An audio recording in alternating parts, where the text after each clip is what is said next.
Bonjour.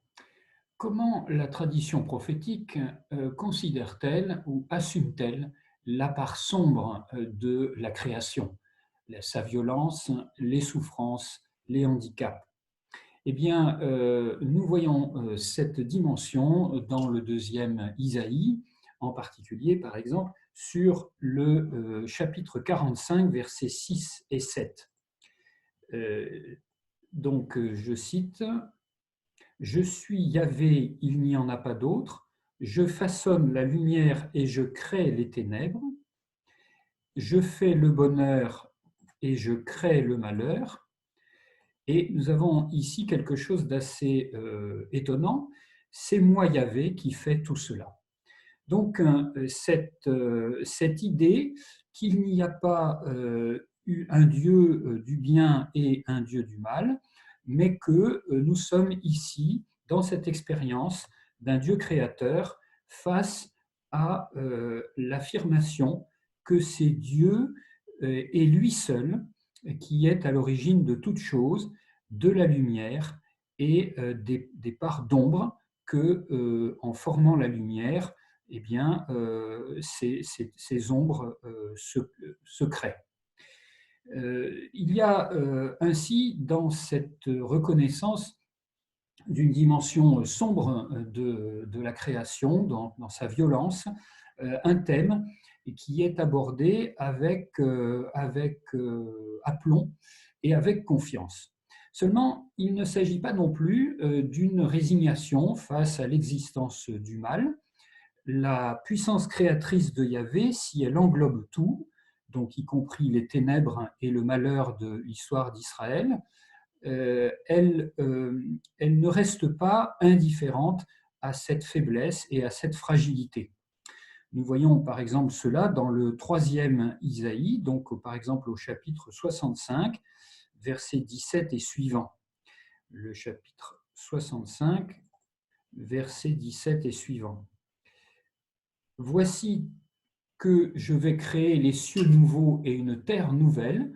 On ne se souviendra plus du passé, il ne reviendra plus à l'esprit. On retrouve dans ce verset le même accent que celui que nous avions dans, par exemple, Isaïe 43, 18. Ne ressassez plus les hauts faits du passé, voici que je crée une chose nouvelle.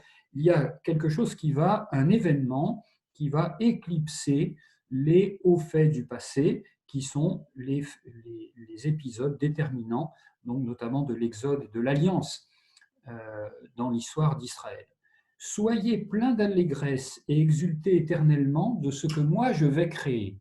Donc cette notion d'allégresse, d'exultation, va marquer la manière dont Dieu va agir.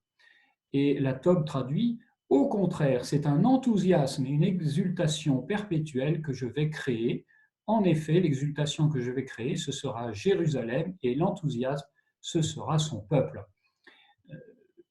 On trouve dans ces versets-là que Dieu est au centre de cette joie.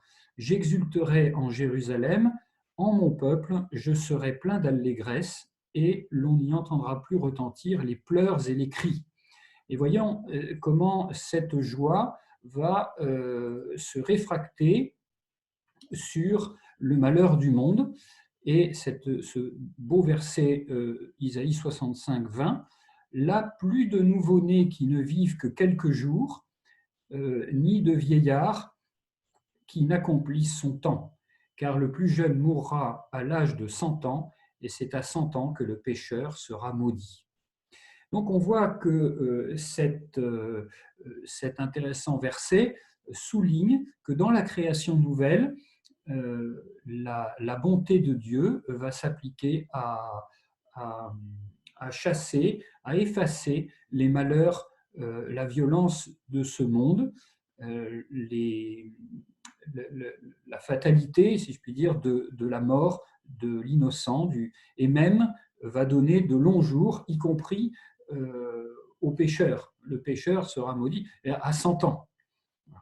Et donc, une fois encore, nous voyons comment ces textes nous invitent à une contemplation du monde et une contemplation de la capacité créatrice de renouvellement de Dieu à changer les malheurs en bonheur, et ce d'une manière totalement nouvelle. Par exemple, en Isaïe 48, versets 6 et 7, « Je t'ai fait entendre dès maintenant des choses nouvelles, secrètes et inconnues de toi. » Donc on n'est pas dans la répétition du souvenir, on n'est pas dans la commémoration permanente, on est dans une chose totalement inédite. C'est maintenant qu'elles sont créées, et non depuis longtemps. Et jusqu'à ce jour, tu n'en avais pas entendu parler, de peur que tu nous dises « oui, je les connaissais ». On est dans la rupture, on est donc dans un Dieu qui est bien un Dieu créateur, mais pas un Dieu des conditions initiales, une fois encore. C'est un Dieu qui vient même renouveler, donner son souffle aux faibles, à ce qui faiblit et à ce qui est chancelant.